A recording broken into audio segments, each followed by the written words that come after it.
I-share ko sa inyo itong burnt bust cheesecake na gawa ng aking pamangkin.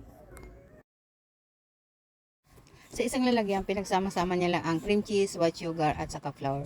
Hindi ko na nabidyohan kasi huli na nang sinabihan niya ako, nabidyohan ko siya. Ilalagay ko na lang sa comment section ang mga ingredients.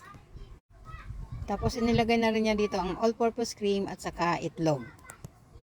I-mix lang natin yan mabuti. Tapos okay lang daw kahit medyo may buo-buo pang cream cheese. Pagkatapos nating i-mix yan, ilagay na natin dito sa 6x3 na baking pan na nilagay natin ng parchment paper.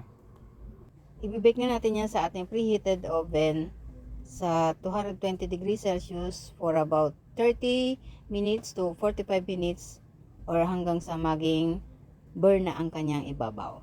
Yeah. Pinalamig muna namin yan bago namin inilagay sa chiller. Kaya ayan, tikman na natin. Kapag nagluto kayo nito, dagdagan nyo na. Mabibitin kayo sa isa, promise. Ang sarap. Ang sarap. Ang sarap.